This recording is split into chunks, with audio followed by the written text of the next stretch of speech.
10 ವರ್ಷ ಆಯ್ತು ಕೋಟೆಗೆ ಬಂದು. 10 ವರ್ಷದಲ್ಲಿ ನಮ್ಮ ಸಮಾಜದವರು ಇಂಥ ಸಭೆ ಸೇರಿದ್ವಿ, ಇದು 2ನೇ ಬಾರಿ. ಯಾವತ್ತೂ ನೀವು ಇಷ್ಟು ಒಗ್ಗಟ್ಟಾಗಿ ಬಂದಿರಲಿಲ್ಲ. ಒಂದು ಬಾರಿ ಎಸ್ ಟಿ ಮೋರ್ಚಾ 11,000 ಕೋಟಿ SCP STP ದುಡ್ಡು ಹಗರಣ ಮಾಡಿದಾಗ ಕಾಂಗ್ರೆಸ್ ವಿರುದ್ಧ ಜಿಲ್ಲಾ ಕಚೇರಿಗೆ ಮುಷ್ಟಿ ಹಾಕಂತ ಸಂದರ್ಭದಲ್ಲಿ 2,000 ಜನ ನಮ್ಮ ಸಮಾಜದವ್ರು ಬಂದಿದ್ವಿ. ಅವತ್ತೆಲ್ಲ ನಾನಿನ್ನು ಬಿಜೆಪಿಲಿದ್ದೆ. ಬಿಜೆಪಿ JDS ಎರಡೂ ಬಂದೆ. ಅವತ್ತು ಸುಧಾ JDS ಪಕ್ಷದವರು ನಮಗೆ ಕೈ ಜೋಡಿಸಿದ್ರು. ಇವತ್ತು ಸುಧಾ ಬಿಜೆಪಿ ಪಕ್ಷದ ನಮ್ಮ ST ಮೋರ್ಚಾದ ಕೆಲವು ಮುಖಂಡರುಗಳು ಎಲ್ಲರೂ ಬಂದಿದ್ದಾರೆ. ಇಲ್ಲಿ ಬಿಜೆಪಿ ಪಕ್ಷ JDS ಪಕ್ಷ ಎರಡೂ ಒಂದೇ. ಯಾಕೆಂದ್ರೆ ರಾಷ್ಟ್ರ ಮಟ್ಟದಲ್ಲಿ ರಾಜ್ಯ ಮಟ್ಟದಲ್ಲಿ ಎರಡು ಹೊಂದಾಣಿಕೆ ಇರೋದ್ರಿಂದ ನಾವು ಇಲ್ಲಿ ಹೊಂದಾಣಿಕೆಯಾಗಿ ಹೋಗ್ಬೇಕು, ಎಲ್ಲರೂ ವಿಶ್ವಾಸಕ್ಕೆ ತಗೊಂಡು ಹೋಗ್ಬೇಕು. ಇವತ್ತು ನಮ್ಮ ಸಮಾಜಕ್ಕಾಗಿರೋ ಅನ್ಯಾಯನ, ನಮ್ಮ ಸಮಾಜಕ್ಕಾಗಿರೋ ತೊಂದರೆನ ನೀವು ಎಲ್ಲರೂ ಈಗ ವ್ಯಕ್ತಪಡಿಸಿದ್ರು. ಬೆಟ್ನಾಯಕರು, ನಮ್ಮ ಗೋವಿಂದರಾಜನವರು, ಶಂಕರವರು ಎಲ್ಲರೂ.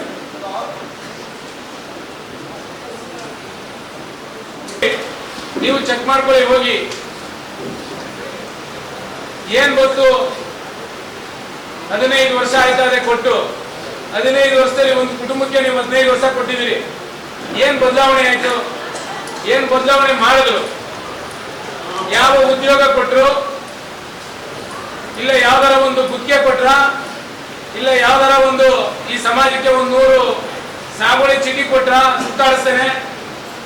ಇಲ್ಲ 200 ಮನೆ ಕೊಟ್ರ? ನೀವೇ ಯೋಚನೆ ಮಾಡ್ಕೊಳ್ಳಿ.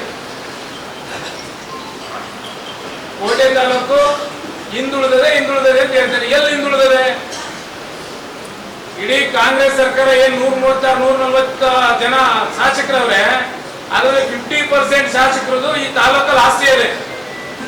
ಹಿಂದುಳಿದಿದ್ರೆ ಅವ್ರು ಯಾಕೆ ಬರ್ತಾ ಇದ್ರಿ? ನಿಮಗೆ ಮಜಾ ಮಾಡಕ್ ಬರ್ತಾ ಇಲ್ಲ? ಇಲ್ಲಿ ಎಲ್ಲ ಅಭಿವೃದ್ಧಿ ಇರೋದಕ್ಕೆ, ಎಲ್ಲದನ್ನು ಸವಲತ್ತು ಇರೋದಕ್ಕೆ ಇಲ್ಲಿ ಬರ್ತಾವೆ. ಯಾವುದನ್ನು ನಮ್ಮ ಸಮಾಜಕ್ಕೆ ಇರೋ ಆಸ್ತಿಗಳನ್ನ ಕೊಡ್ತಕ್ಕಂತ ಉಳುಮೆ ಚೀಟಿಗಳನ್ನ ಬೇರೆ ತಾಲೂಕಲ್ಲಿ ಇರೋ ಉಳುಮೆ ಚೀಟಿ ಕೊಟ್ಟಿದ್ದಾರೆ.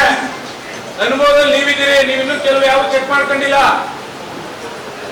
ನಿಮ್ಮ ಜಮೀನುಗಳಲ್ಲಿ ಉಳಿತಾ ಇದ್ದೀರಿ. ನಿಮ್ಮ ಉಳುಮೆ ಮಾಡ್ತಾ ಇರೋ ಜಮೀನುಗಳದ್ದು ಉಳುಮೆ ಚೀಟಿ ಬೇರೆ ತಾಲೂಕು ಕೊಟ್ಟಿದ್ದಾರೆ. ಅವ್ರಿಗೆ ಬೇಕಾದಂತವ್ರಿಗೆ ಯಾವ ಬ್ಯಾಕ್ ವಾಟರ್ ಅಲ್ಲಿ ಯಾವ ಒಳ್ಳೆ ವ್ಯೂವನ್ನು ಇದೆ ಅಂತ ಜಮೀನ ಅವ್ರಿಗೆ ಬೇಕಾದಂತವ್ರಿಗೆ ಉಳ್ಮೆ ಚೀಟಿ ಕೊಟ್ಟಿದ್ದಾರೆ.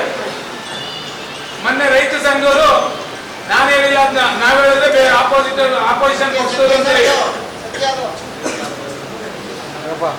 11,000 ಅರ್ಜಿ ಹಾಕಿರೋದು ಉಳ್ಮೆ ಸಾಗುವಳಿ ಚೀಟಿಗೆ. 11,000 ಅರ್ಜಿ ಹಾಕವ್ರೆ ತಾಲೂಕಲ್ಲಿ. ಕೊಟ್ಟಿರೋದು ಎಷ್ಟು ಕೊಟ್ಟಿದ್ದಾರೆ? ನಾನು ಹೇಳಿಲ್ಲ, ಅದು ಪತ್ರಿಕೆಯಲ್ಲಿ ಬಂದಿದೆ. ತಾಲೂಕು ಪತ್ರಕರ್ತರ ಸಂಘದಲ್ಲಿ ರೈತರ ಸಂಘವರೇ, ಈ ತಾಲೂಕಿನ ರೈತರೇ ವಿರೋಧ ಮಾಡಿ ಪ್ರೆಸ್ ಮೀಟ್ ಮಾಡಿ ಅದರ ಲೆಕ್ಕ ಮತ್ತೆ ಅಂಕಿಅಂಶಗಳನ್ನ ಕೊಟ್ಟಿದೆ. ಇನ್ನು ಎಷ್ಟು ವರ್ಷ ಕೊಡ್ಬೇಕು ನಾವು? ಒಬ್ಬ ಮನುಷ್ಯನ ಗೋಲ್ಡನ್ ಟೈಮ್ 15 ವರ್ಷ. 25ರಿಂದ 40 ವರ್ಷಕ್ಕೆ ಅವನ ಅವಧಿ ಮುಗೀತು. ಇವತ್ತು 15 ವರ್ಷ ಕೊಟ್ಟಿರೋ ತಾಲೂಕನ್ನ ನೀವೇನು ಮಾಡಕ್ಕಾಗ್ತದೆ? ಇನ್ನು ಎಷ್ಟು ವರ್ಷ ಕೊಡ್ಬೇಕು ನಾವು? ಇಂತಹ ನೈಜ, ಇಂಟ್ರೆಸ್ಟಿಂಗ್ ಹಾಗೂ ಕ್ಯೂರಿಯಾಸಿಟಿ ಸುದ್ದಿಗಳು ನಿಮಗೆ ಸಿಗಬೇಕು ಅಂದ್ರೆ ಇಂಡಿಯಾ ಫಸ್ಟ್ ಟಿವಿ ಸಬ್ಸ್ಕ್ರೈಬ್ ಮಾಡಿ. ಒಂದು ಲೈಕ್ ಕೊಟ್ಟು ವಿಡಿಯೋ ಶೇರ್ ಮಾಡುವ ಮೂಲಕ ನಮ್ಮನ್ನು ಮತ್ತಷ್ಟು ಪ್ರೋತ್ಸಾಹಿಸಿ. ಇಂಡಿಯಾ ಫಸ್ಟ್, ನಿರ್ಭೀತಿಯಿಂದ ನಿಮಗಾಗಿ.